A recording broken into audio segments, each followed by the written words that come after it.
Para saber por que você escolheu esse experimento social indo jogar pôquer. Eu fiquei muito interessada na noção de sorte e no papel que a sorte desempenha em nossas vidas, e em como podemos aprender a realmente identificar a sorte e a saber a diferença entre o que controlamos e o que não controlamos, onde nossa habilidade acaba e a sorte começa. E eu decidi que queria escrever meu próximo livro sobre isso. Isso não é um livro. Essa é apenas uma grande pergunta. Então eu li bastante, que é o que faço sempre que estou começando algo novo. E eu decidi escolher a Teoria dos Jogos, de John von Neumann, que é o livro fundamental da teoria dos jogos. E eu não entendi a maior parte, achei muito chato, mas descobri que John von Neumann era um jogador de pôquer, e que ele não era só um jogador de pôquer, mas que o pôquer inspirou a teoria dos jogos. Então aqui está esse cara, que é uma das mentes mais brilhantes do século XX. John von Neumann é o pai do computador. Você e eu não estaríamos fazendo isso se não fosse por ele. Além disso, um dos pais das bombas de hidrogênio. Então, muitos tipos diferentes de criações e teorias dos jogos. Mas um cara brilhante. E ele escreveu que o pôquer era a analogia mais perfeita para tomadores de decisões estratégicas que ele já conheceu. E ele realmente pensou que se você pudesse resolver o pôquer, o No Limit Hold'em, que foi o que eu joguei, você basicamente resolveria a vida. Você teria um mapa para as decisões humanas mais complexas. É por isso que eu sou um fracasso, porque ainda não entendi pôquer? Sim. Sim. É isso mesmo. Não, então, bem, ninguém resolveu o pôquer ainda. O pôquer ainda é um jogo sem solução. E está na vanguarda da pesquisa em IA. Eles usam como padrão de ouro da IA porque ninguém o resolveu. Mas ele disse que o pôquer é um jogo de informações incompletas. Então, ao contrário do xadrez, onde você vê o tabuleiro inteiro, você pode ver as peças e sempre há um movimento certo. Se você me der poder computacional suficiente, posso resolver para você. Posso dizer exatamente onde devo me mover. Mas no pôquer não pode fazer isso, porque há cartas que você tem e eu não as vejo. Não sei quais cartas você tem, e você não sabe quais cartas eu tenho. E não sabemos quais cartas estão no baralho. Então, não é um tabuleiro de xadrez? Metade das peças ficam escondidas, e então é um jogo de pessoas, de intenção, de tentar descobrir o que você sabe, o que eu sei. É um jogo de informação. Isso começa a parecer a vida. Começa a parecer uma verdadeira tomada de decisão. Fiquei intrigada e achei que essa coisa do pôquer parecia interessante. Eu disse, deixa eu ler um pouco sobre isso. Eu comecei e algo se encaixou. Eu pensei, esse é meu livro.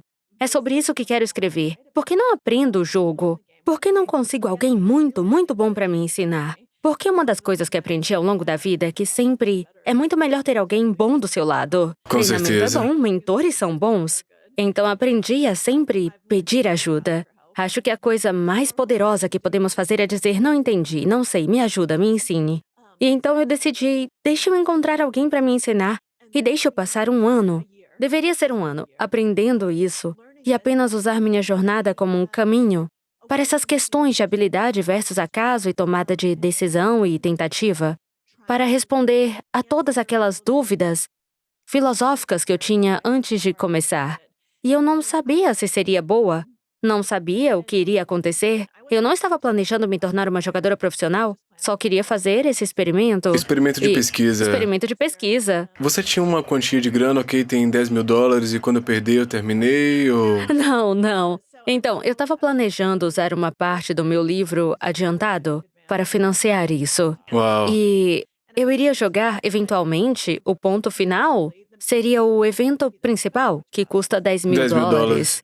É, o evento principal da série mundial de pôquer. Mas então, consegui que Eric Seidel, considerado um dos maiores jogadores de todos os tempos, concordasse em me aceitar como estudante. Uau. E, falando em sorte, foi uma das coisas mais sortudas de todas, porque acho que ele estava muito interessado no projeto e nas suas implicações para o pôquer, de que eu poderia potencialmente levar o pôquer a um novo público de pessoas que ainda não jogam. E ele adora o jogo. E acho que ele viu isso como uma oportunidade de compartilhar esse amor e fazer o jogo crescer. Mas uma das coisas que ele me ensinou imediatamente foi o gerenciamento de banca, que é uma habilidade tão essencial para a vida. Gestão de banca? Então, você tem um saldo. Essa é a quantidade de dinheiro que tem. E você tem que descobrir como fazer o orçamento, como fazer para administrar corretamente, como fazer para jogar dentro do meu saldo para não ir à falência, para não chegar ao fim da fila e dizer, opa, lá se foram meus 10.000. Ele realmente me forçou a subir organicamente. Pensei que estaria brincando com os meninos grandes. Ele disse, não, você vai começar jogando online nesses torneios de $5, depois vamos te transferir para o poker ao vivo. Mas você não pode jogar nada acima de $35. Então ele me fez começar de baixo e ir evoluindo. E eu só podia subir as apostas quando começava a ganhar dinheiro suficiente para financiar isso. Então, eu financiei organicamente a jornada desde o começo. Isso é bem legal. É, Incrível. Agora, tem essa noção de sorte, certo? E sim. você fez muita pesquisa sobre isso. Agora, a maioria das pessoas acredita que a vida acontece por sorte ou por causa da sua capacidade, esforço, pesquisa e trabalho duro. Acho que depende de onde você está e do país onde está. Acho que nos Estados Unidos a maioria das pessoas diria sonho americano, meu bem. Habilidade, trabalho duro. E, honestamente, acho que isso é uma besteira total. Acho que há muita sorte na vida e muito mais sorte do que gostaríamos de admitir para nós mesmos, na verdade. Quer dizer, só em nascer, imediatamente, quero dizer, você ganhou na loteria. Tem uma citação de Richard Dawkins em meu livro que diz que a maioria das pessoas nunca nasce.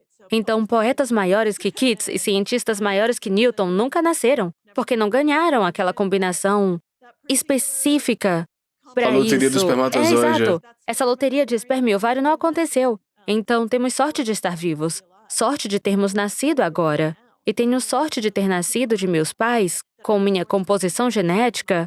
Tive sorte de meus pais terem vindo para os Estados Unidos, saído da União Soviética.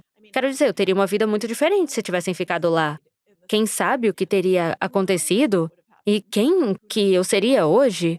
Então, acho que as coisas, assim, são dadas como certas e as pessoas ficam tipo, eu trabalhei muito duro. Claro, isso é importante. Você precisa trabalhar duro, mas precisa de sorte. E A gente deveria ter vergonha da nossa sorte, não importa qual seja o nível disso? absolutamente não. Claro que não. Sério? Bem, porque teria vergonha disso? E não. Se Não é outra pessoa como- não conseguisse ingresso, por exemplo, seja eu nasci na América, nasci com isso, nasci saudável, nasci nesse país, ou...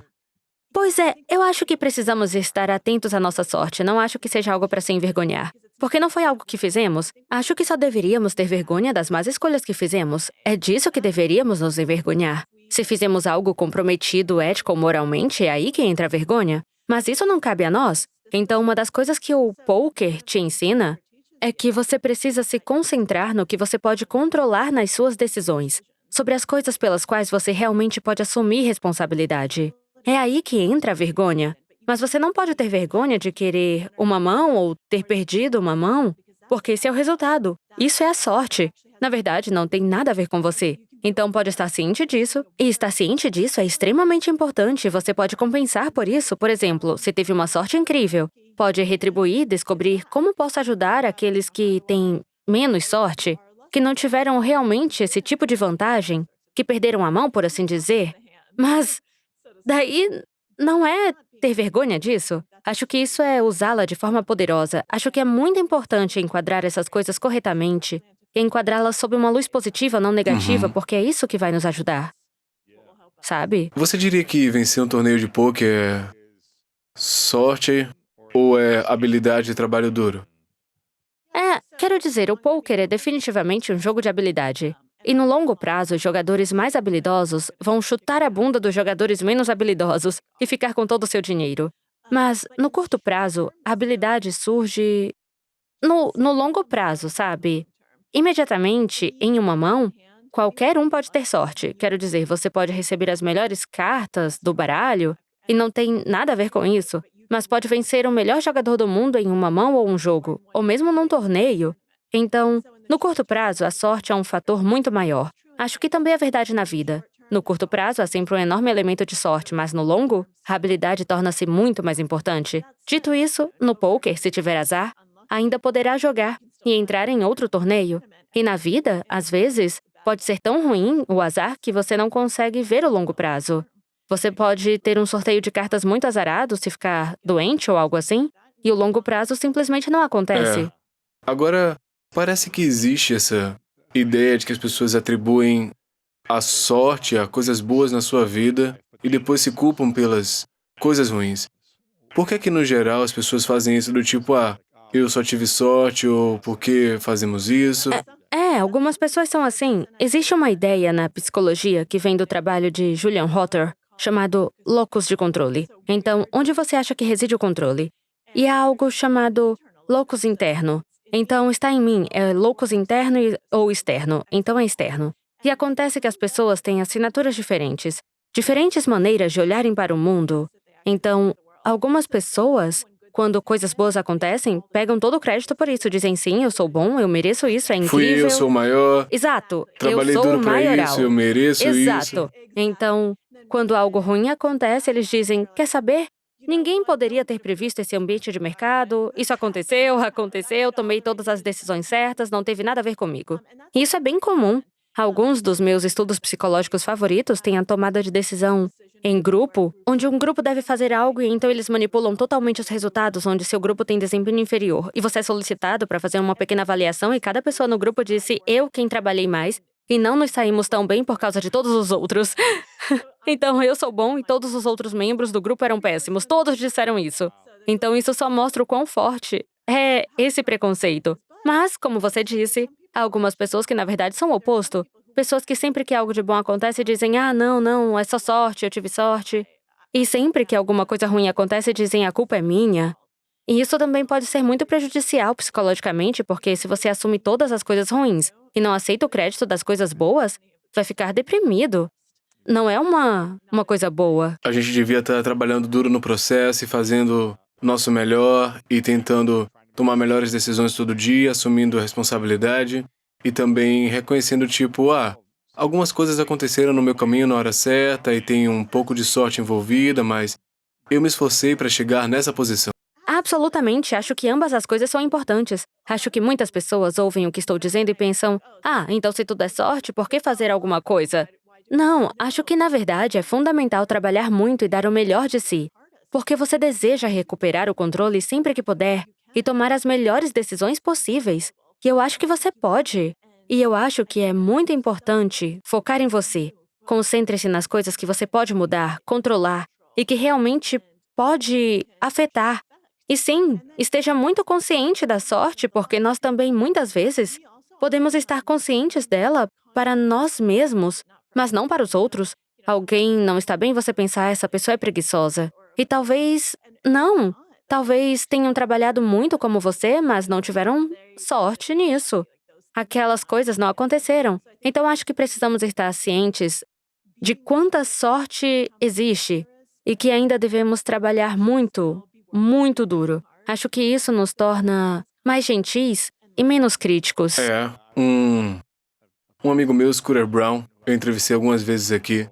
Eu fiquei tipo, o que é que você acha que foi que te ajudou a se tornar uma das pessoas mais influentes na indústria da música e ter o maior talento do mundo, e Justin Bieber, Ariana Grande, Demi Lovato, Kanye, todos os gigantes? O que foi? E ele disse, muito disso foi sorte. Ele, cara, pra ser honesto, está na cidade certa, na hora certa e... eu compareci aos eventos, eu socializei muito, eu agreguei valor às pessoas, eu construí essas relações, eu falei, trabalhei, mas eu estava no lugar certo, fiz as ações certas, na hora certa, o que me levou a ver o Justin Bieber na internet, e aí eu agi, entrei em contato com a mãe dele, eu fiz isso e aquilo, e explodiu, né? O momento e tudo mais funcionou, mas o processo também estava lá, o que leva a um sucesso ainda maior, a chegar nesse próximo passo. E eu acho que todos nós podemos errar e tomar decisões erradas, mas isso poderia causar o azar depois, né? Eu acho. Acho que isso é muito importante. Todo mundo que diz, eu tive essa ideia, eu poderia ter criado o Facebook, mas não criou, certo? Você não executou, não passou por anos de dificuldade, fracasso, estresse financeiro, dor de cabeça. É sempre o Facebook. Todo mundo sempre está Eu tava pensando em pensando no algo. Google, anos atrás, Exato. É sempre um dos grandes e você fica tipo, mas você não fez. Então, sim, acho que está certo. É tão verdade. Você tem que estar no lugar certo na hora certa. Mas algumas pessoas podem estar no mesmo lugar e ao mesmo tempo, mas não fizeram o trabalho, então nem sequer enxergam a oportunidade, nem percebem o que estão vendo, então não Como podem enxergamos a aproveitar. oportunidade? Preparação. Acho que isso é trabalhar duro. Acho que isso é ter mente aberta, estar atento. Acho que uma das coisas que aprendi ao longo dos anos, tanto através do poker quanto antes, é como é essencial estar presente e realmente prestar atenção. Atenção ativamente ao longo dos nossos dias. Isso é tão difícil. As pessoas dizem, eu presto atenção. Não, não presta. Na verdade, nossos cérebros não prestam atenção. Estão dispersos.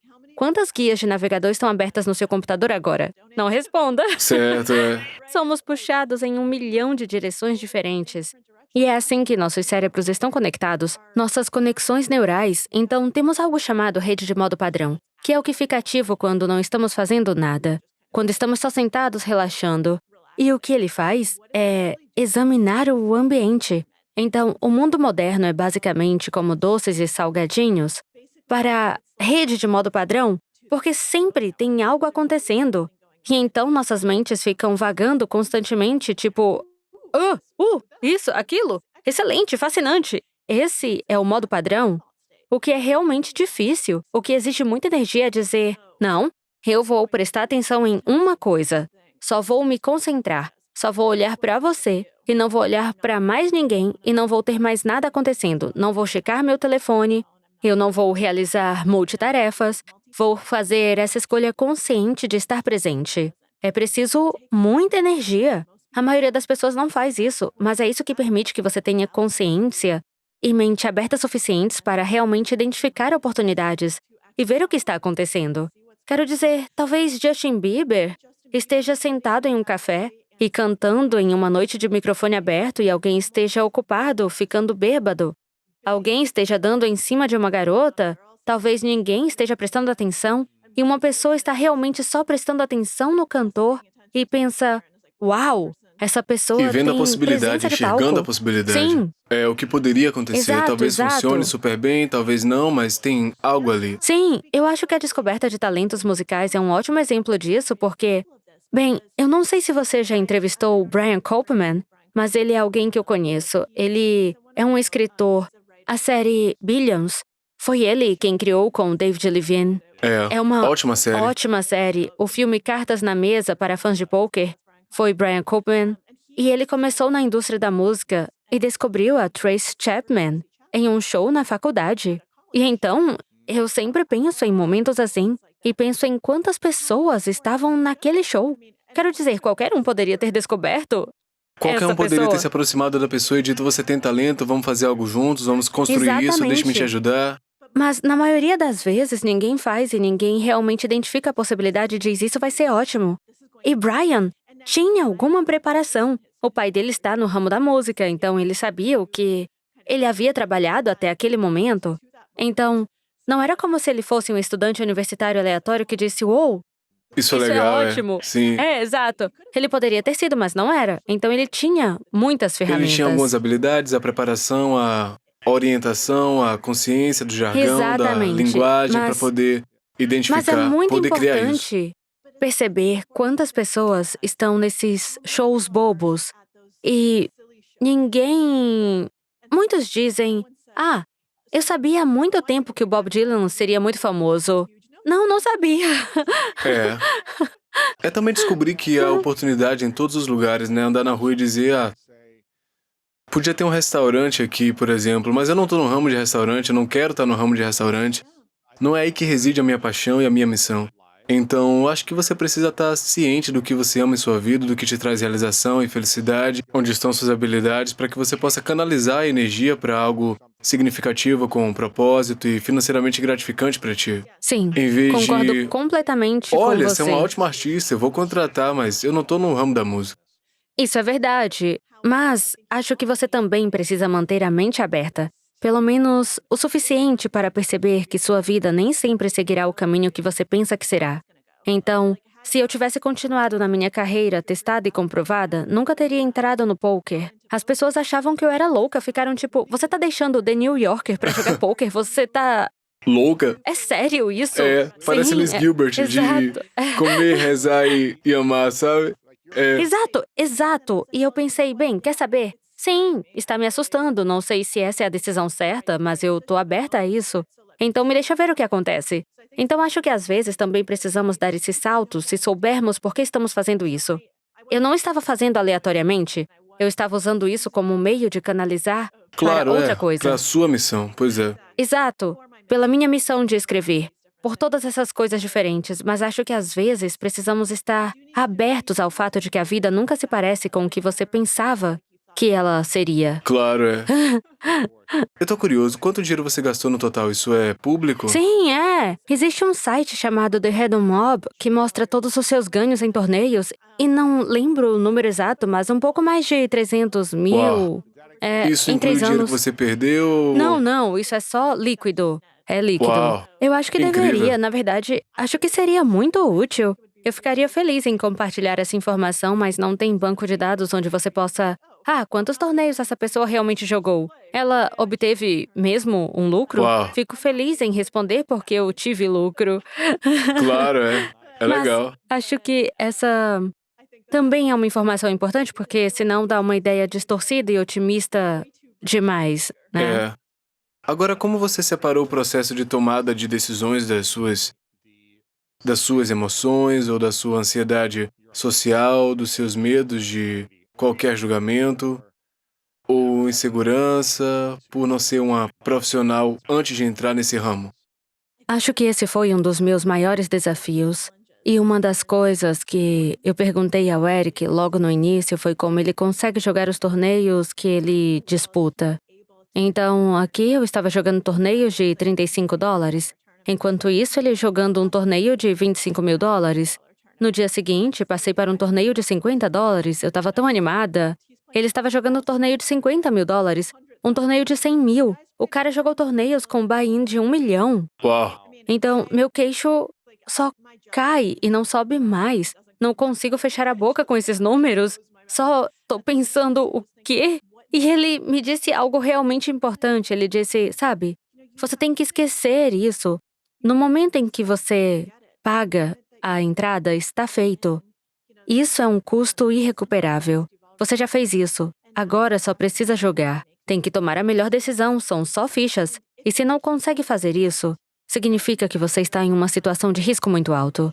Se você realmente não é capaz de fazer essa separação, e isso está afetando o modo como você toma decisões, significa que a decisão de fazer isso em primeiro lugar foi ruim, porque você está jogando com dinheiro que não pode perder. Então, se você tá E, ansioso e suando, você tá no jogo errado.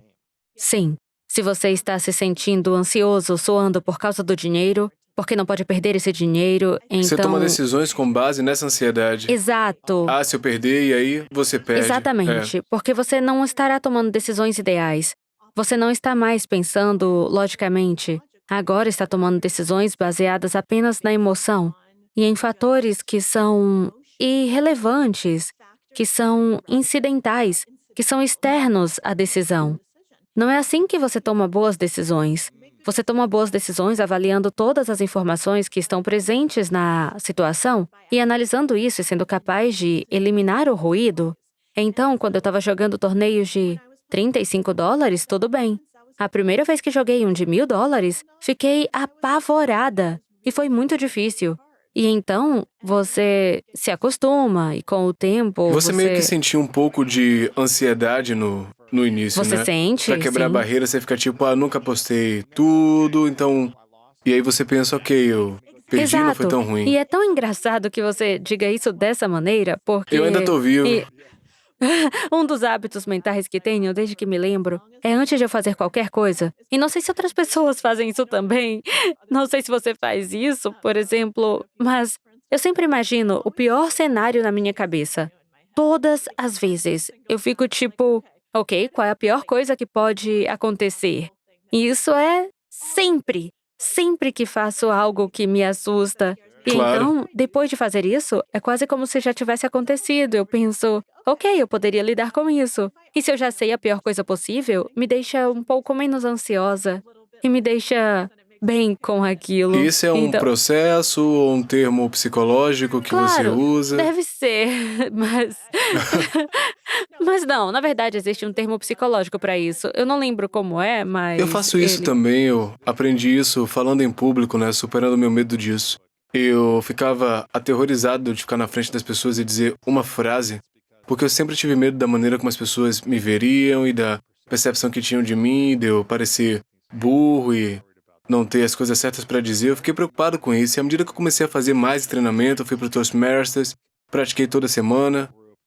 E eu ficava cada vez melhor a cada semana, quando não havia nada, digamos, em jogo, né, exceto minha ansiedade emocional, estresse, preocupação. E à medida que eu comecei a praticar e falar cada vez mais, e eu comecei a ser pago para falar, comecei a falar para 500, 1.000, 5.000, 15.000 pessoas. Depois de tantos anos, 7, 8 anos, eu pensei, cara, por que que eu ainda fico um pouco nervoso quando eu tenho um best-seller, quando eu tenho um programa grande, que as pessoas querem que eu vá lá, estão animadas para me ver? E eu liguei para um coach antes de um dos meus discursos e falei, cara, não entendo porque que eu ainda fico nervoso, né? Porque que eu ainda fico assim. Eu vou lá, faço um bom desempenho, mas eu sempre fico um pouco ansioso. E ele me falou, porque você está muito focado na sua aparência e no julgamento que as pessoas vão fazer de você, em vez de estar servindo ao público. Não importa o que aconteça. E ele fez esse cenário comigo, ele disse, qual é a pior coisa que pode acontecer? Eu esqueci meu discurso, ok. E depois, eu faço xixi nas calças, e depois, e aí todo mundo ri. E depois, aí as luzes se apagam. E você é vaiado e vai pra fora do palco. E depois, você continua seguindo o cenário.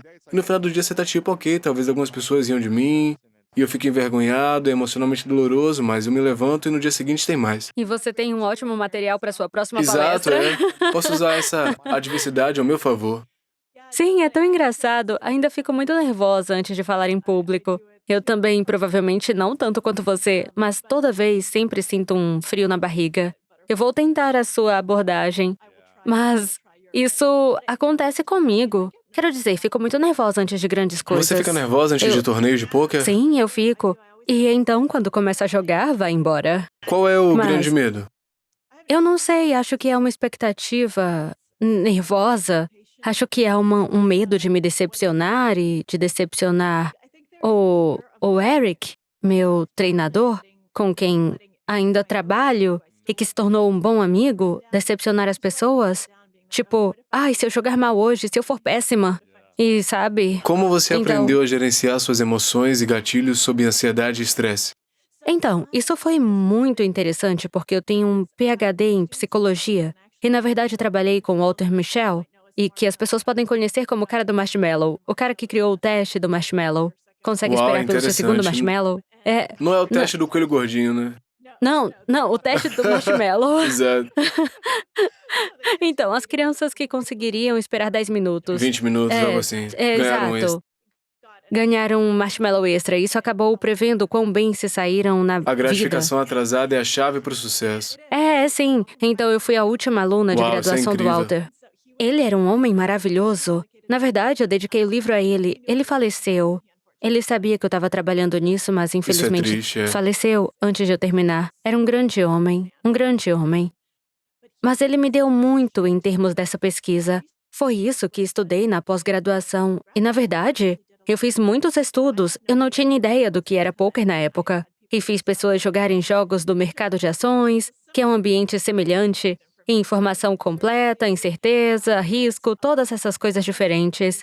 E nós os colocamos sob todas essas condições estressantes, contadores vermelhos na tela que começavam a piscar. Luzes Então, piscando, é. piscando, exato. Então, comecei a jogar poker online e pensei, puxa, o que eu estava fazendo com essas pessoas? Eu estava torturando elas, é terrível. Porque percebi o quão ruim era, mas funcionou. É por isso que funcionou. Colocou nessas condições, então aprendemos muito sobre como eles tomaram decisões erradas e que tipo de técnicas poderiam usar para melhorar. E muitas delas eram técnicas de autocontrole, técnicas de distanciamento. Então pensei que eu era muito boa nisso. E então, quando Daí eu você jogou entrei, pôquer. e daí joguei poker. Eu tava tipo, eu cuido disso, é o que eu faço, é o que eu estudei. E então eu sentei numa mesa de poker e acabei trabalhando com um treinador mental também, porque percebi que depois, ahn, o treinador mental me procurou logo no início da minha jornada e eu dispensei. E eu tava tipo, eu não preciso de você, sou psicóloga. Eu então sou eu a não... treinadora mental, é. Eu sou a treinadora mental. E sabe de uma coisa? Talvez Nem para sempre outra pra si pessoa, mesma. mas não para mim mesma. Porque uma das coisas que eu deveria saber é que nós não nos vemos objetivamente. Podemos ser objetivos sobre... Somos emotivos, irracionais, justificamos. Exato! Assim que chega até nós, somos subjetivos. Quero dizer, é quase impossível ser verdadeiramente objetivo consigo mesmo porque você e é egocêntrico. Você vê o mundo da sua perspectiva.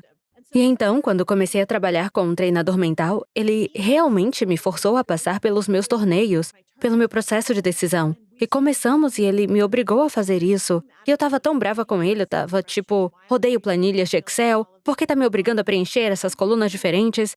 Mas ele basicamente me obrigava a fazer esses exercícios onde eu anotava, descrevia uma situação.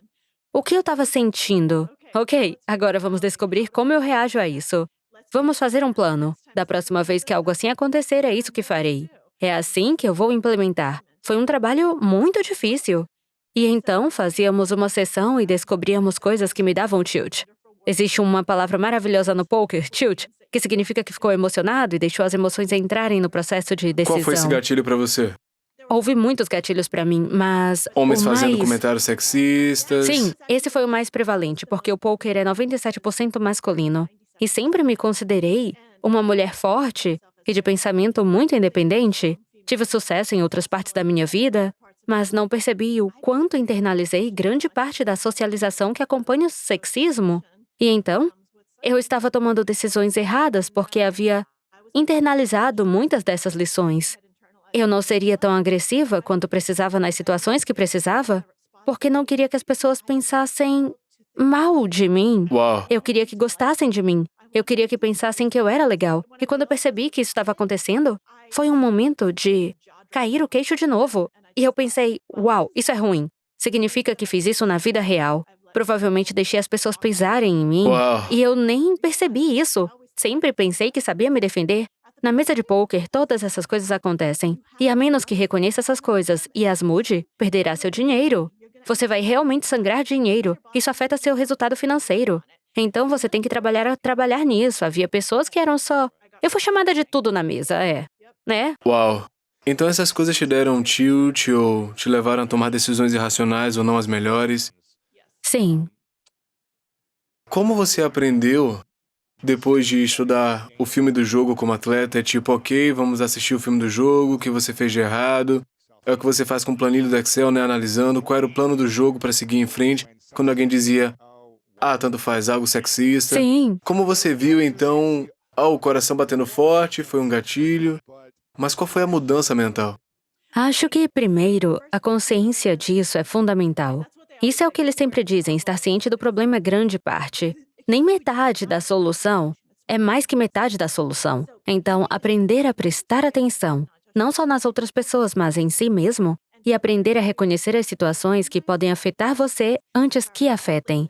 Porque uma vez que está no calor do momento, é muito, muito mais difícil de parar. Você E já foi. Você já foi. Então, você precisa aprender a antecipar isso.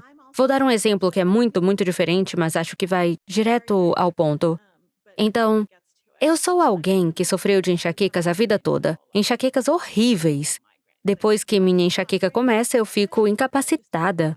E fico de cama, às vezes por vários dias, e não é nada bonito. E então, tive que ser muito, muito boa em perceber os primeiros sinais de que posso estar tendo uma enxaqueca e tomar medidas preventivas antes que esse espiral possa começar. Você entende o que eu estou dizendo? E, Meditação, sono, descanso. sim, meditação, sono, descanso, tudo isso. Advil, muito Advil. É. Então, é sério, analgésicos. Para resolver o latejo, Para que né? sua cabeça nunca chegue ao ponto de precisar do remédio para enxaqueca. Então, tenho muitas coisas que sei que eu preciso fazer. Às vezes, eu não consigo fazer todas elas. O poker realmente mexeu com tudo, porque você não tem tanto controle sobre seu horário de sono, sobre essas coisas. Eu ainda meditava, fazia yoga toda manhã para poder estar no meu melhor estado de espírito, mas há certas coisas que você não pode controlar. Mas me acostumei muito a ler o meu próprio corpo porque eu precisava, porque o custo de não fazer isso era muito alto. Ler seu próprio corpo, o que isso significa? Bem, lendo os sinais de que meu corpo está me enviando de que você pode estar tendo uma Entendi. enxaqueca. Eu aprendi a saber 5 horas antes que minha cabeça vai começar a doer bem aqui. Eu vou ter esse leve... Formigamento, é.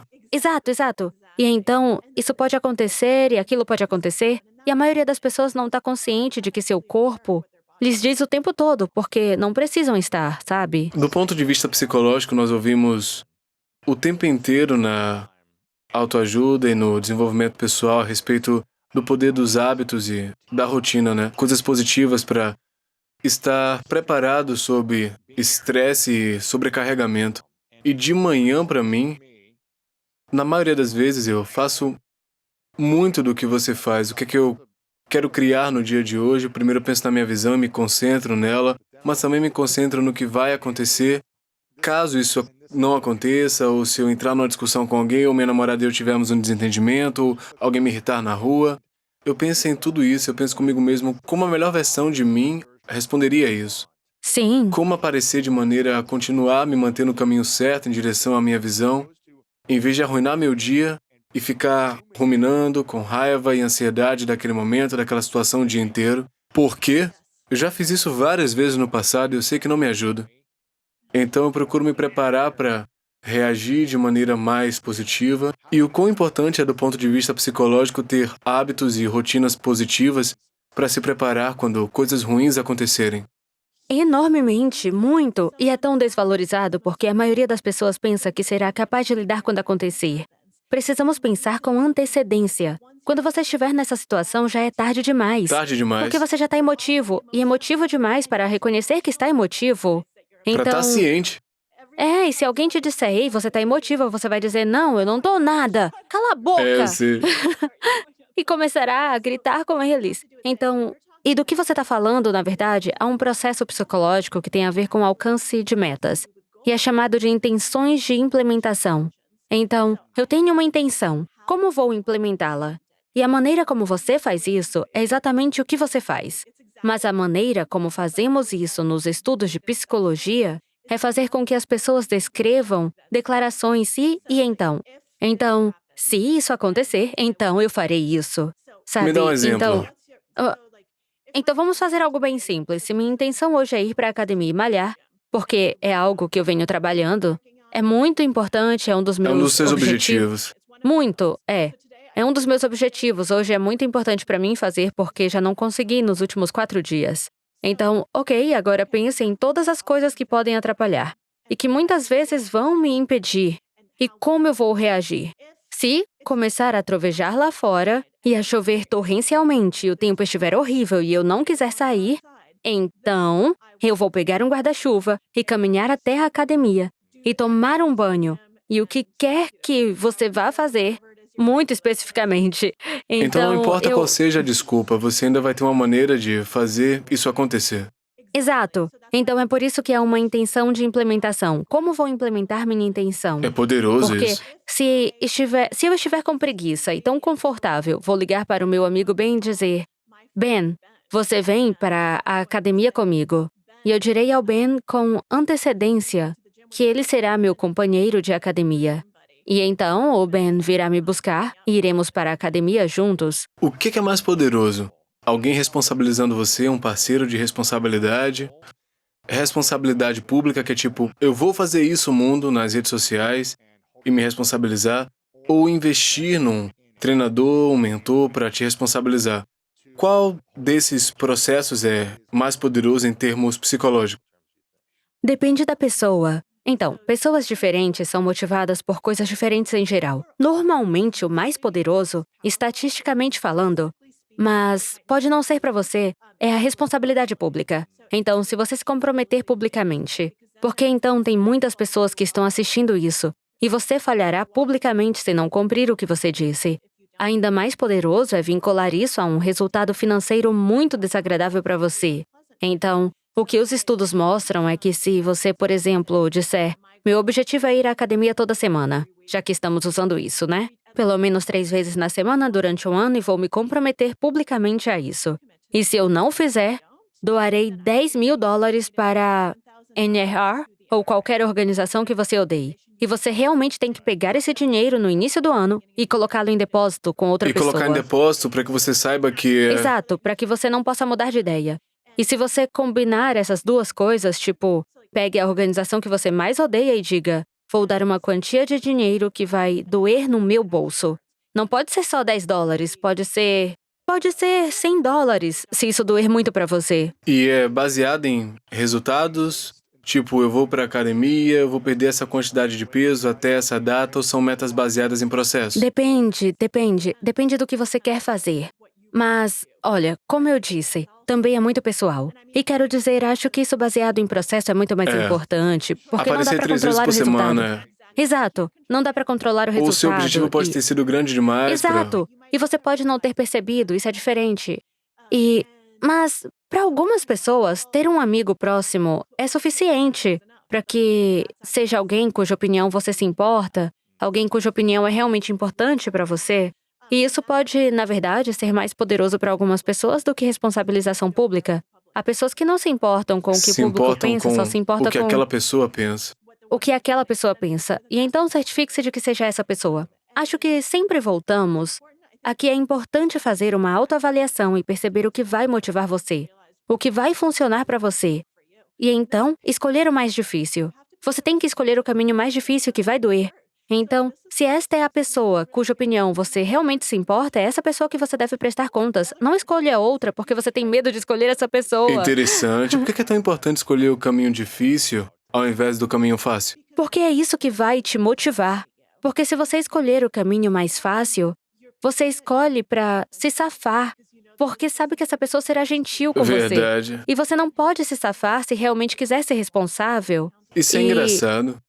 a academia e a musculação são um exemplo fácil, porque é algo que muitos sentem dificuldade. E ir à academia é algo difícil para muita gente. Mas isso pode acontecer em muitos níveis diferentes e em muitas áreas diferentes da vida. E é tão poderoso. É mesmo. Eu adoro conversar com psicólogos, porque isso edifica muitas coisas que eu fiz, seja instintivamente ou talvez por sorte, né? Como quando eu estava fazendo o Toastmasters, eu lembro que eu sabia o quanto falar em público me paralisava, fossem para 2 ou 20 pessoas. No ensino médio, na faculdade, levantar e ler em voz alta, isso me paralisava e foi horrível. E eu me deparei superando o outro medo meu, que era dançar salsa. Eu estava superando esse medo de dançar salsa, fazendo isso todo dia, indo para clubes 3 vezes por semana e fazendo aulas com grupos particulares, e me colocando diante de um mar de gente latina, como o cara branco alto, destacado, me sentindo humilhado pra caramba, mas eu estava dedicado à minha visão de me tornar um grande dançarino de salsa. Eu conheci um cara que era dançarino de salsa incrível e ele falou: o que é que você faz da vida? Ele fala: cara, eu sou um palestrante profissional. Eu falei: sério? E eu pensei, sempre tive medo de falar em público. Eu adoraria saber como você se tornou isso para que eu possa entender como é que isso funciona. A gente foi almoçar, ele me falou sobre Toastmasters, eu nunca tinha ouvido falar, e ele disse: eu quero que você entre na semana que vem, faça algumas pesquisas, participe, faça isso todas as semanas durante um ano. E eu falei: cara, eu vou, confiando no cara, né? E foi o que eu fiz, eu não encontrei apenas um grupo, eu fui a 5 diferentes que eu fui como convidado, como num clube para ensinar como falar em público. Fui a 5 diferentes em uma semana. E o que aconteceu é que teve um que foi bem intimidador. Muito além de todos os outros. Era como se todos os palestrantes fossem profissionais, as pessoas tinham os livros mais vendidos, todo mundo estava de terno. E eu era esse cara punk de 24 anos. Eu pensei, cara, o que é que eu tô fazendo aqui? Mas foi aí que eu pensei, é o lugar que eu quero estar. É o lugar que me traz mais medo, mais ansiedade, mais estresse. Eu preciso ir aqui, porque eles vão me levar o mais rápido para o lugar que eu quero chegar. Sim, isso é tão importante. Eu escrevi um artigo há alguns anos, quando ainda escrevia regularmente para o The New Yorker. E era sobre o redshirting de alunos do jardim de infância. Então você Redshirting? pode... Adiar a Redshirting. entrada para o jardim de infância até os 6? Exato. Então vem do esporte, É. né? Você espera um ano. E foi muito popular por um tempo porque seu filho é maior e mais forte, se sai melhor. E na verdade acaba sendo muito pior para as crianças no longo prazo. Uau. Porque o que vai te deixar mais forte? Será que ser mais fraco, como um peixe menor num lago mais forte? onde você realmente tem modelos e tem que se esforçar e ser a melhor versão de si mesmo e Você luta, lutar, né? Você vai lutar você porque vai ter vai... pessoas mais inteligentes e mais velhas que você. Exato. Ou você quer estar à frente, acima de todos. Então você nunca precisa aprender a trabalhar duro nesses anos de formação cruciais e de repente isso volta para te incomodar, porque você sempre foi o melhor. Não é bom ser o melhor. Sempre digo às pessoas que uma das razões pelas quais eu amo ser escritor e jornalista é que posso ir até as pessoas mais inteligentes do mundo e dizer: diga-me o que você sabe. Me ensine. Meu objetivo na vida é ser sempre a pessoa mais burra em qualquer sala que eu Tá esteja. falando a minha língua. Porque é assim que você aprende. Tipo, é tão inspirador. Eu só quero estar cercada de pessoas que são melhores do que eu jamais serei. Quero ver o que elas estão fazendo. Eu quero que isso me inspire.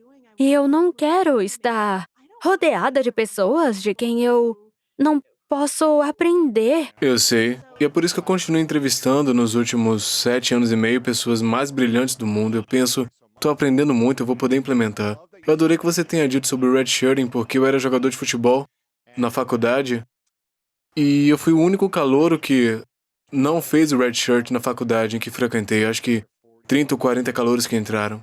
E eu falei com o técnico, metade disso foi meu ego teimoso. Eu fiquei tipo, eu quero jogar. E parte de mim foi tipo, eu gostaria de ter feito redshirting depois porque eu joguei, mas não tanto, né? Mas o que isso me forçou a fazer é que eu tava no campo durante todos os jogos, com todos os veteranos, eu tava apavorado. Eu tava tipo, o cara não estraga tudo, eu tava tipo, tá todo mundo te vendo. E todos os calouros estavam jogando jogos domésticos, né? Eles não podiam viajar, e eu tava vivenciando isso aos 18, onde a maioria pensa, ok, só treinamos e vamos fazer jogos na casa. E eu penso, por que isso acelerou meu processo para o ano seguinte? Eu era novato e estava dominando, onde todos os outros calouros estavam jogando agora no primeiro ano, diziam, ok, novato, você tá no segundo ano, mas o Lewis, ele tem essa experiência, vamos colocar ele na frente. E foi uma experiência poderosa. Quer dizer, eu perdi algum tempo jogando, onde eu não tive tempo de jogo como talvez outro calouro teria, mas acelerou essa curva de aprendizado mais rápido, né? Na evolução. Sim, porque você é forçado a melhorar. Quer dizer, não há como contornar isso. Você precisa se desafiar. Você tem que melhorar.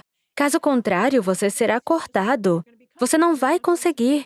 E acho que desafiar a si mesmo é uma maneira muito poderosa de você crescer. Dito isso, é claro que há certas crianças que não se beneficiam com isso. É, Há claro. sempre exceções. E então não estou dizendo que isso seja verdade para todo mundo, mas acho que é uma coisa muito inspiradora para muitas pessoas. E também é libertador. É tão engraçado, porque é muito difícil para muitas pessoas dizerem, não sei, não entendo. Para mim, é tão libertador. Eu amo dizer isso. Depois que fiquei confortável com isso. Me lembro da primeira vez que comecei a ser escritora. Quando estava começando no jornalismo, muitas vezes ficava tentada a... Quando alguém me dava uma explicação a fazer tipo, sabe, quando aham, e eu não tinha entendido direito. Eu fiz isso uma ou duas vezes. E então percebi que não conseguia escrever sobre o assunto porque eu Você não fez a realmente não pergunta entendi. idiota. Eu não fiz a pergunta Foi assim que eu idiota. me tornei bem-sucedido durante toda a minha carreira, fazendo perguntas idiotas. Então eu percebi, ok, eu realmente tenho que entender isso e tenho que ficar bem parecendo burra na frente de todas essas pessoas inteligentes. Tudo bem.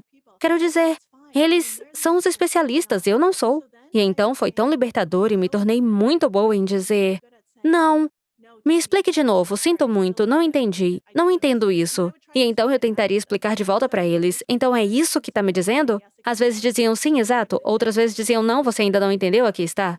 Então, eventualmente, eu entendia. E tive experiências. Geralmente as coisas mais difíceis sobre as quais escrevi, não emocionalmente, mas em termos de simplesmente não entendi o material. Porque estudei psicologia, mas não estudei ciências exatas. Eu não entendo muito disso. Eu estava escrevendo nesse artigo porque estava interessada no sono, mas era uma pesquisa muito fisiológica e complicada na neurociência. E era... Biologia, Exato, química. biologia, bioquímica, e eu não entendia. E essa entrevista durou um século. E acho que a mulher estava ficando um pouco frustrada comigo.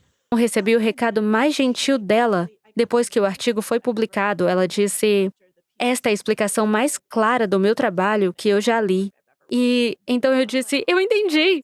E um dos meus objetivos do programa é encontrar coisas complicadas e esclarecer para o meu eu de 8 anos de idade, para que ele possa entender. Porque muitas dessas coisas eu sinto que eu estou vivendo na cabeça de uma criança. Eu estou fisicamente maior, mas penso, ah, eu ainda não sei isso, eu não entendo isso. Ainda me pergunto de forma que eu sinto que é muito ignorante, mas também é como se a maior parte do mundo fosse. Sim, E a gente está fingindo que sabemos essas coisas ou algo e assim. estar disposto a admitir a ignorância já é, na verdade, um grande avanço. E eu acho que você Exato. tem muita sorte de ainda ter 8 anos de idade, porque algo que eu acho que as pessoas, que as crianças têm, e que é simplesmente tirado delas na escola e pela sociedade, é a curiosidade inata e a vontade de experimentar e de tentar coisas diferentes. E então isso é simplesmente eliminado de nós pelo mundo porque não somos recompensados por isso. E as pessoas param de dizer: "Ah, essa é uma ótima pergunta." Dirão: "Por que sua mente está divagando? Não é disso que estamos falando. Não, esta é a maneira de fazer isso, não aquela, faça É assim." engraçado, a gente acabou de trazer um novo membro para a equipe e depois de algumas semanas eu entrei em contato com ela por e-mail dizendo: Ei, sou muito grato pelo seu trabalho duro, sei que você tem muito conhecimento e aprendizado para fazer, mas continue fazendo perguntas e mostrando uma atitude positiva. E se houver algo que eu possa fazer, me avise. E ela respondeu por e-mail e disse: Isso significa muito para mim, sou muito grata pela equipe, pela cultura, porque na minha última empresa eu não tinha permissão para fazer perguntas idiotas. Eles esperavam que eu tivesse a resposta. E aqui eu me sinto confortável, posso perguntar a qualquer momento, não fico envergonhada por isso. E eu acho que é importante cultivar constantemente as pessoas para que elas possam fazer as perguntas, né? Porque ao contrário a gente vai ficar preso em certos aspectos. Parece que você já dominou até certo ponto, não totalmente, como controlar sua ansiedade e os seus nervos numa mesa de pôquer. É seguro dizer isso?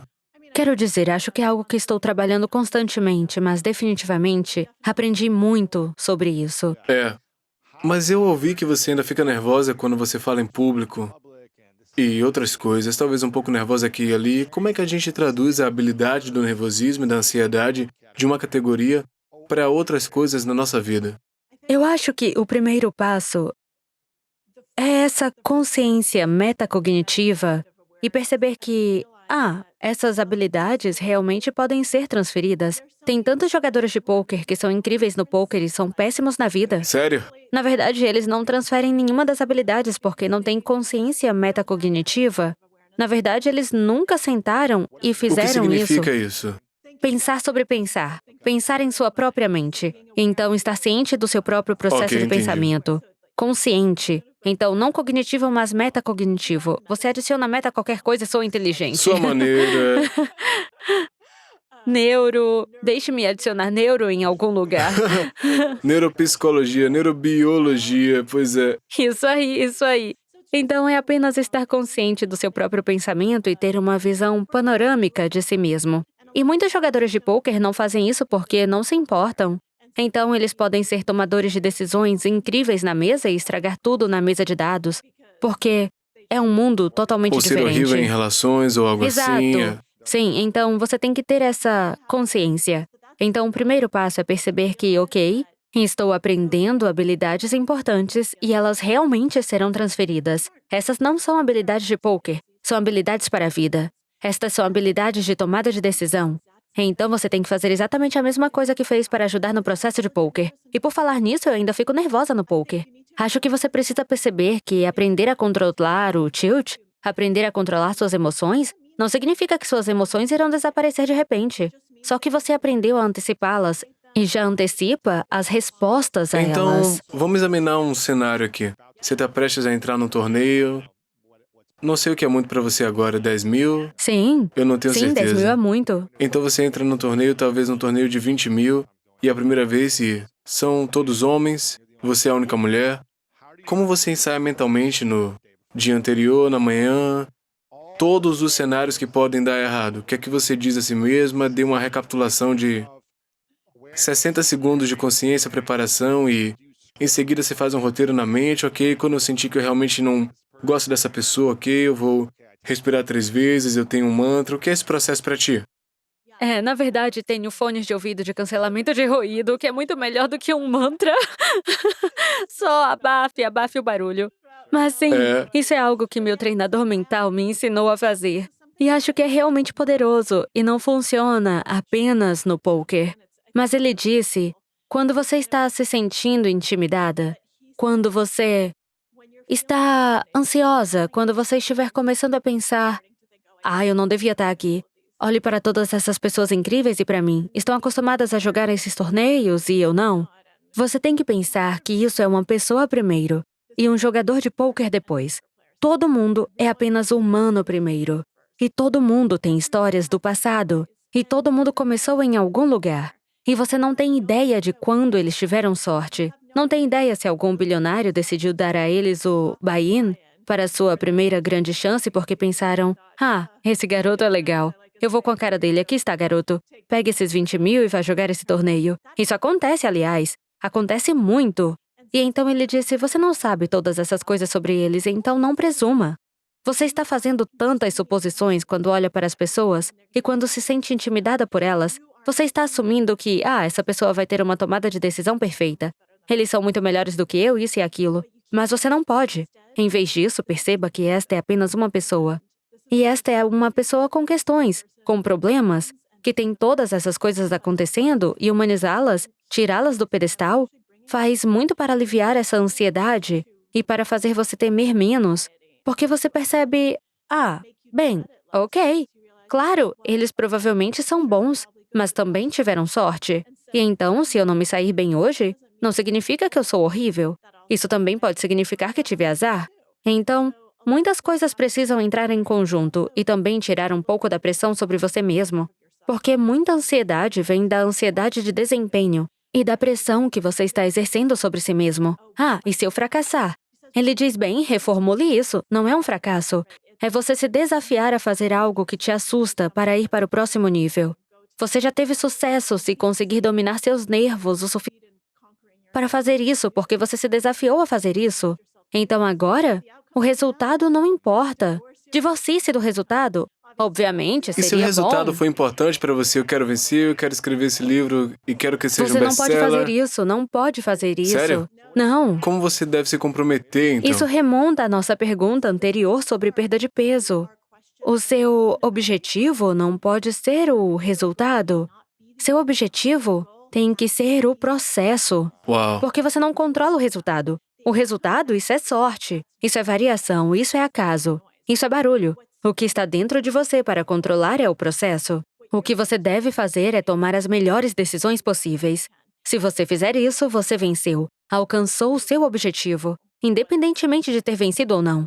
Se você não fizer isso, se acabar tomando decisões horríveis e tendo sorte, você jogou mal e teve muita sorte, não deveria se orgulhar disso? Então, pode ter obtido o resultado, mas se o processo é falho, no longo prazo, você devolverá todo esse Você dinheiro, porque utilizou o processo devia errado. parar de apostar, devia parar de jogar poker Exato. daquela vez. Exatamente. Uau. Pegue o dinheiro e corra porque... Você vai fugir e nunca mais vai jogar poker porque você perde tudo, você vai continuar perdendo Exato. para tentar recuperar. Exatamente. Então, o seu objetivo não pode ser o resultado. Seu objetivo tem que ser o processo. E quando percebe isso, diz, uau, na verdade, essas são as coisas que eu posso controlar. É engraçado você dizer livro best-seller do New York Times. Para ser bem honesta, eu realmente esperava que este novo livro fosse ser um best-seller. Meus 2 últimos foram best-sellers do New York Times. Eu não sabia que estaríamos no meio de uma pandemia e no meio desse movimento nacional, movimento racial e todas essas coisas que estão Crise acontecendo. financeira. A crise financeira, todas essas coisas aconteceriam quando meu livro fosse lançado. Então, The Biggest Bluff vendeu mais cópias na primeira semana do que qualquer um dos meus livros anteriores. Ambos entraram na lista dos mais vendidos do New York Times. Este não, Então, porque... espere, se vendeu mais cópias nas Sim, do que primeiras os 2 outros, semanas? mas não entrou na lista, porque... Uau. Por que você Porque a acha? lista era muito forte. Porque há tantos livros lançados nos últimos 10 anos que agora estão na lista por causa de todas essas coisas diferentes acontecendo. E, bem, Certo, as vendas são completamente diferentes. Então não se baseia na qualidade do trabalho, não é baseado Não no é processo. baseado em nada disso. Então, eu acho que É um momento ruim para o seu objetivo, né? Exato. E então esse não pode ser meu objetivo. Uau. Meu objetivo é escrever o melhor livro que puder. E acho que escrevi. Acho que esse é realmente o melhor livro que escrevi. Acho que é melhor do que os outros 2 livros. Então a sorte influencia muito a nossa vida, né? Exatamente. Mas eu podia controlar o processo. Eu podia controlar o que fazer. Quero dizer, eu trabalho muito duro. Tentei fazer o máximo de divulgação que pude, fiz o que pude. Mas não posso controlar o que vai acontecer. Não posso controlar o resultado. Então, esse não pode ser meu Uau. objetivo. Meu objetivo não pode ser escrever um livro best-seller do New York Times. Deve ser escrever o melhor livro que puder. Um livro que dê algo às pessoas. E espero ter feito isso. Embora, obviamente, teria sido legal. Mas isso não é algo que eu possa ou algo que eu não possa fazer. O que você aprendeu sobre a dinâmica social e humana com a leitura de emoções e linguagem corporal, sejam movimentos, inquietações, gestos com a mão, olhos? Qual foi o processo e o que você faz agora para poder dominar o jogo da dinâmica humana? Acho que o poker te ensina a realmente prestar atenção em como as pessoas agem e como elas se desviam disso. Então, qual é a linha de base de alguém? Como eles normalmente agem e qual é o seu comportamento habitual? Quanto eles falam? Como eles se sentam? Qual é a linguagem corporal deles e quanto isso muda e o que isso significa? Então, você tem que começar a observar as amostras da linha de base e perceber os desvios delas, o que significa que você está realmente Tem que prestando prestar atenção em atenção em alguém. todos ao mesmo tempo. E então você também percebe que a maioria das pessoas é muito, muito boa em controlar o rosto. Isso é uma perda de tempo, então. Quase todo mundo tem uma poker face. Muito boa, porque estamos acostumados a controlar nossos rostos. Mas outras partes do corpo não controlamos tanto assim. Uma das coisas que eu realmente aprendi no poker, mas na verdade, porque você jogou futebol, você vai se divertir com isso. Acontece que a maioria dos sinais, os sinais físicos, estão nas mãos. Então, na verdade, há muitas pesquisas feitas agora que mostram que se as pessoas olham apenas para as mãos dos jogadores de pôquer, mesmo as pessoas que não sabem nada sobre pôquer, são capazes de dizer com maior precisão do que ao acaso quem tem uma mão forte e quem não tem. Porque não controlamos nosso pulso e a maneira como normalmente gesticulamos nossas mãos. Não percebemos o quanto nossas mãos revelam. A razão pela qual eu disse que você iria se divertir com isso é que, na verdade, é um trabalho paralelo, feito no rugby, que as pessoas que são espectadores, mesmo as pessoas que não sabem nada disso, ao olhar para as mãos de um jogador, podem prever a direção da bola. E é tão legal. Então, eu presumo que se isso é verdade no rugby, provavelmente também é Quer verdade dizer, no você não futebol. podia ler informações com base no wide receiver, com base no posicionamento de Sim. mãos, ok, se essa foi uma boa corrida, um down, dá pra perceber. Eu acho que eu vi, tem uma amiga minha, é a Vanessa Edwards. Ela tem um site chamado Science of People, onde estuda ciência e comportamento. E um dos seus estudos, não sei se foi um estudo dela ou um dos seus amigos psicólogos que ela encontrou, ela disse que uma das primeiras coisas que olhamos como seres humanos quando andamos pela rua, na verdade, não são os olhos, mas são as mãos, por segurança para garantir que não tem nada nas mãos. Não sei se talvez eu esteja errado de alguma forma, mas é tipo, você olha rapidamente por um breve segundo, você olha as mãos. Não sei se as mulheres fazem isso com os caras ou como é que funciona, eu não me lembro disso. E às vezes olhar para o rosto te dá sinais errados. É, como no E- livro sobre os vigaristas que você Sim, escreveu. exatamente. Então não Então- olhe pro rosto para ver os sinais. Não, porque também você recebe informações erradas. As pessoas leem muitas coisas no rosto que não deveriam, como se tivéssemos coisas subconscientes como o queixo, as sobrancelhas de alguém, o nariz de alguém. Esses são sinais de que pode haver sinais de confiabilidade, que evolutivamente, por algum motivo, pensamos, esse é um rosto confiável. Fazemos esse julgamento em milissegundos, frações de segundos, e muitas vezes não tem nada a ver com a realidade.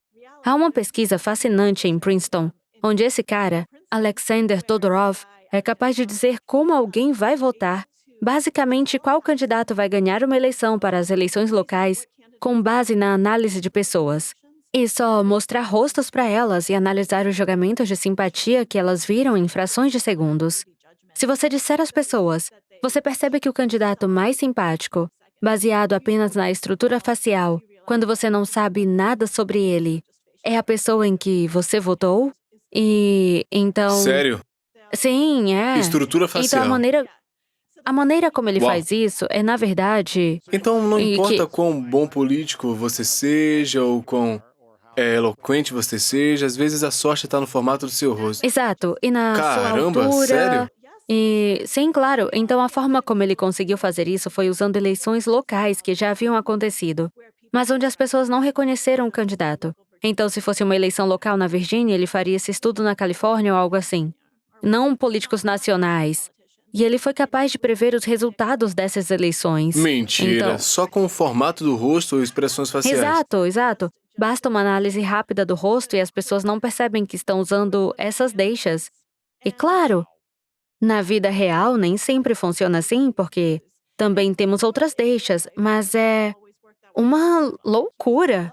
E é muito importante saber que temos preconceitos subconscientes É, tão eu fortes. amo o livro As Armas da Persuasão. Sim, Robert Cialdini. Exato, é incrível. Eu acho que são as 7 pistas para a persuasão, como gostar, social, Ele é ótimo, um prova psicólogo social, maravilhoso. curtidas e todas essas coisas. É realmente poderoso e é o livro que muitos profissionais de marketing online usam há anos sobre como persuadir pessoas a comprar ou optar por outras coisas.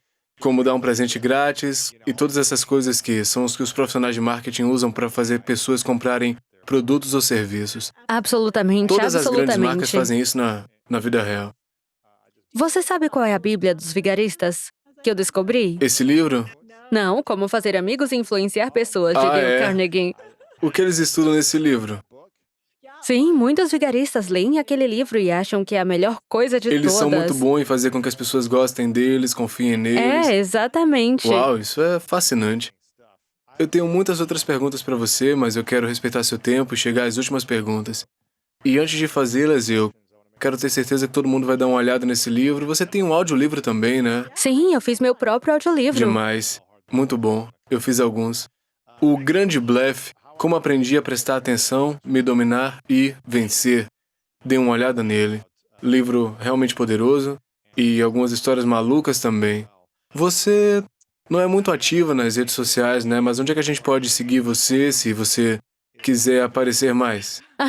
Acho que sou provavelmente mais ativa no Twitter Ok. e também no Instagram.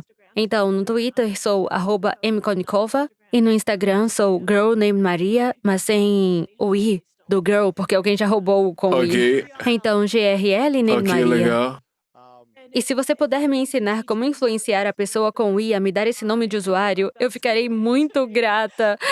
Eu vou te dizer uma coisa, eu consegui com que 3 contas no Instagram entregassem pra mim ótimos nomes e não fui capaz de influenciar uma pessoa com Louis. Ah, Luz, isso seria É, legal. mas eu tenho Louis no TikTok. É bom. Legal. Legal. Eu adoraria ter estudado isso na faculdade, mas eu só tento encontrar pessoas brilhantes como você e tento usar o que eu posso aprender. Algumas perguntas finais pra ti. Essa eu faço a todo mundo no final das entrevistas. Chama-se As 3 Verdades. Ok. Então, eu queria que você imaginasse por um momento numa situação hipotética onde ainda faltam muitos anos, mas é o seu último dia na Terra e você pode viver o quanto quiser, mas em um ponto você tem que apagar as luzes e ir para o próximo lugar também. E você realizou seus sonhos e você realizou coisas boas, tomou boas decisões, talvez os resultados não tenham acontecido, mas você realizou todos os bons processos na tomada de decisão e escreveu muitos livros e fez outras coisas que desejou. Tudo virou realidade, mas por alguma razão você tem que levar todo o trabalho, áudio, vídeo para o próximo lugar. E ninguém mais vai ter acesso a eles. E você pode deixar 3 coisas que você sabe que são verdades com base em tudo que você aprendeu, que você compartilharia conosco. 3 lições que você aprendeu e que gostaria que nós soubéssemos sobre como viver uma vida melhor. E qual você diria serem suas 3 verdades? Vamos ver. Pessoas são a coisa mais importante. Acho que esse seria o número 1.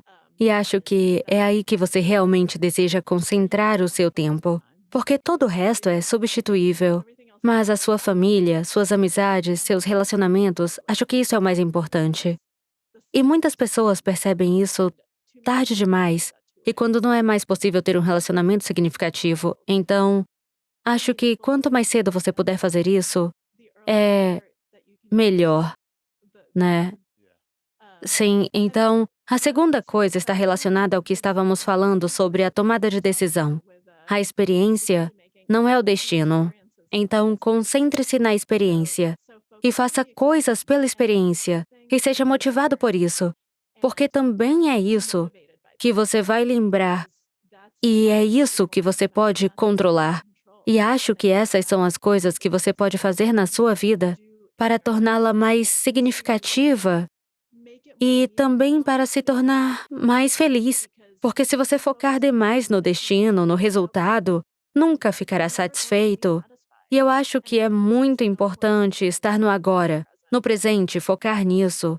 Acho que todas essas coisas estão relacionadas e interligadas, mas acho que isso é muito, muito importante. E terceiro, nunca faça coisas porque acha que serão úteis. Faça as coisas porque você se importa, e porque é apaixonado por elas, e porque acha que é intrinsecamente importante fazê-las. Acho que muitas pessoas tomam decisões erradas porque dizem: vou estudar isso porque será uma carreira útil. Se eu não quero aprender sobre isso, como que isso será útil? Eles sempre querem saber como será útil. Você nunca sabe o que o futuro reserva, e nunca sabe o que será útil ou não. E nunca sabe como sua vida vai desenrolar, então relaxe. Você não pode planejar isso. E viver sua vida de acordo com o princípio da utilidade não levará aos resultados que você pensa.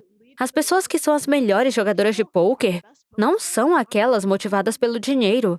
São as motivadas pelo amor ao jogo, pela tomada de boas decisões. São fascinadas pelo processo do pensamento. Os caras que querem ficar ricos são aqueles cujos nomes você esquece e acabam falindo. Então, acho que essa é a melhor motivação para tudo. Procure viver para ser melhor, para melhorar a si mesmo, para deixar o mundo um lugar melhor, e não porque você acha que isso vai ter alguma serventia ou utilidade. Não tente fazer esse tipo de cálculo. Isso é ótimo, vindo de uma analisadora da Rússia. Eu gosto disso. Maria, eu quero te reconhecer por um momento, antes da pergunta final. Quero te agradecer por sua capacidade de arriscar e sair, do que chamamos de galhos magros e tentar algo novo. Quando você tinha essa carreira incrível e estava ganhando uma boa grana, estava estudando coisas que queria estudar, escrevendo para o The New Yorkers e tudo isso. E você disse: eu vou tentar uma coisa diferente, eu vou experimentar, eu vou tentar isso. E quem sabe se vai funcionar ou não, mas eu vou fazer, Eu te reconheço por assumir riscos, por sua curiosidade e comportamento humano e por mostrar isso poderosamente durante essa entrevista. Obrigada. Claro, é. Obrigada. Minha última pergunta para você, Maria, é: qual sua definição de grandeza? Minha definição de grandeza é alguém que deixa o mundo um lugar melhor do que encontrou. E sai de uma situação e deixa as pessoas que interagem com ele melhores do que antes. Maria Konnikova, muito obrigado. Eu aprecio isso. Muito obrigada, Luz. Foi um prazer. Que entrevista divertida e tão diferente de qualquer outra. Você está me dizendo que me vai dar o carro? Eu vou fazer o possível para que ele chegue o mais rápido Já possível. ouvi isso antes, eu ouvi, vou fazer o melhor. Você está me dizendo, isso é um sim para um carro? 35 segundos. Eu vou fazer o possível para conseguir um carro para você. Isso soa como um não. Muito Você rápido. tem 30 Eu segundos. preciso de mais tempo. Você está me dizendo que não pode me dar um carro então. Você acabou de dizer que vai Eu vou me dar um conseguir carro. você um carro muito rápido. Sim no carro.